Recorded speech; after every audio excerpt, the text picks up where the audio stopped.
আপনার চাহিদা অনুযায়ী আপনার যোগান দিতে হবে।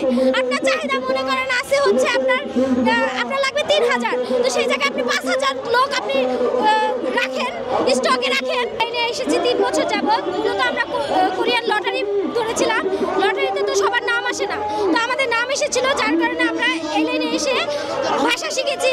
কোরিয়ান ভাষা আপনারা জানেন যে বাংলা ইংরেজির মতো এত সহজ না। কোরিয়ান ভাষা একটা আলাদা, ওটা আমরা বাংলা ইংরেজি কম বেশি শিখি, কিন্তু কোরিয়ানটা আমরা কখনো চর্চা করি নাই। তো এই প্রথম আমরা কি কোরিয়ান ভাষা শিখেছি। এই ভাষা পরীক্ষা আমরা দিয়েছি, পরীক্ষায় উত্তীর্ণ হয়েছি। তারপর আমাদের পরের ধাপ ছিল আমাদের মেডিকেল করতে হবে। আমরা মেডিকেলেও ফিট হয়েছি। তো আমরা ভাষা পরীক্ষায় টিকেছি, স্কিল টেস্টে টিকেছি, মেডিকেলে টিকেছি। তারপর কি করেছে, আমাদেরকে অপেক্ষায় রেখেছে যে আমাদের বিশাল ব্যবস্থা করবে।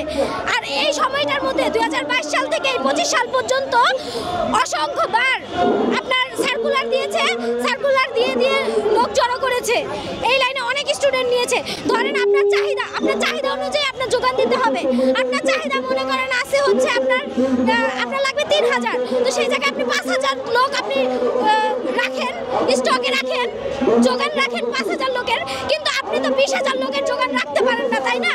তো আপনি ঘন ঘন সার্কুলার দিয়ে মানুষকে প্রলোভন দেখিয়ে কোরিয়াতে যে 1.5 লক্ষ 2 লক্ষ টাকা ইনকাম করবেন, সেই প্রলোভন দেখিয়ে আপনি কি করেছেন যে হাজার হাজার স্টুডেন্টদেরকে এই লাইনে এনে তাদের মূল্যবান সময়, শ্রম, মেধা সবকিছু এটার মধ্যে তারা দিয়েছে। কিন্তু এটা থেকে 3 বছর পরে আপনি এসে আজকে জানাচ্ছেন যে তারা ডিলেট হয়ে যাবে। এটা কি আপনারা বলেছিলেন যে বড় বড় কর্মকর্তা আছেন, এইচআরডি আছেন, আপনারা কি নিজেরা মানতেন যে 3 বছর পরে এসে আপনাদের ডিলেট হতে হবে কোনো কারণ ছাড়া?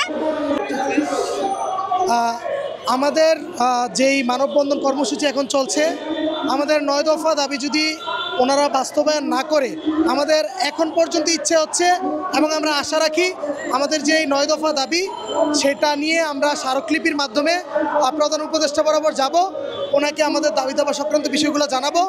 ওনার হস্তক্ষেপের মাধ্যমে যাতে বলতে গেলে রাষ্ট্রীয় কূটনৈতিক হস্তক্ষেপের মাধ্যমে যাতে আমাদের এই সংকটময় পরিস্থিতি এবং সমস্যা নিরসন হয়, সেটাই আমরা আপাতত চাই।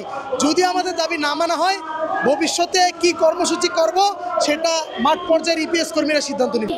এই কোরিয়ান ভাষা পরীক্ষা দেওয়ার জন্য আমার 2 বছর আমার ভার্সিটি 2 বছর আমার গ্যাপ গেছে। এখন আমি বর্তমানে সেকেন্ড ইয়ারে আছি, যেখানে আমার ফাইনাল হওয়ার কথা। ফাইনাল আমি পরীক্ষা দিয়ে বের হয়ে আসার কথা, সেইখানে আমি আমার পড়ালেখা দিয়ে স্যাক্রিফাইস করছি। 2022 সালে আমার প্রায় 1 লাখ টাকার উপরে মানে আমার থাকা, মানে আমরা তো কেউ মানে ঢাকার মতো না, সবাই মানে বেশিরভাগ ম্যাক্সিমাম পোলাপান ঢাকার বাহির থেকে। 2022 সালে লটারি পেয়ে পরীক্ষা দিয়ে কঠোর পরিশ্রম করে পড়ালেখা করে পরীক্ষা দিয়ে উত্তীর্ণ হয়েছি কোরিয়া যাওয়ার প্রত্যাশা নিয়ে। যে প্রত্যাশা, যে আশা আমাদেরকে বুয়েসেল জাগিয়েছিল, তারপরই 2023-24 ও আমাদের অসংখ্য ভাই পরীক্ষা দিয়ে পাশ করেছে। এ পর্যন্ত প্রায় 15,000 ভাই আমাদের পাশ করে বসে আছে কোরিয়া যাওয়ার জন্য। কিন্তু বুয়েসেলের অব্যবস্থাপনার কারণে, অনিয়মের কারণে, তাদের রোস্টারে বিশৃঙ্খলার কারণে আমাদের অনেক ভাই মেয়াদ শেষ হয়ে যাচ্ছে। আমাদেরকে 2 বছর মেয়াদ দেওয়া হয়, আমাদের মেয়াদ শেষ হয়ে যাচ্ছে, আমরা ডিলিট হয়ে যাব। কিন্তু আমাদের দাবি হচ্ছে, আমরা এত পরিশ্রম করে অনেকে, আপনারা জানেন না, আমরা অনেকে চাকরি ছেড়েছি, অনেকে ব্যবসা ছেড়েছি, অনেকে প্রবাস থেকে চলে এসেছি এই ইপিএস জগতে ঢুকে। তাহলে আমাদের জীবনের এই যে অন্ধকার নেমে আসতেছে, আমরা যখন ডিলিট হয়ে যাব, আমাদের জীবনের যে অমানিসা চলে আসবে, এর দায়ভার কে নেবে? ইতিমধ্যে আমাদের এক ভাই আত্মহত্যা করেছে। তাই আমরা আপনাদের মাধ্যমে বুয়েসেলকে এবং আমাদের প্রধান উপদেষ্টার কাছে দাবি জানাই, উনি যেন ওনার হস্তক্ষেপ করে আমরা যেন এই ইপিএস যোদ্ধারা সবাই বিদেশে সবাই কোরিয়া যেতে পারি, আমরা যেন কেউ ডিলেট না হয়, এই দাবি পেশ করছি। অর্ধেক সরকারি অর্ধেক বেসরকারি, এটা বুয়েসেল নিজেই বলছে আর কি। তারা যদি ভাই আমাদের 50 জনের খাবার রেডি করে যদি বলে তোমরা 500 জন আসো, তারা তো তাই হলো না। তারা বলে কি রিজিক থাকলে হবে।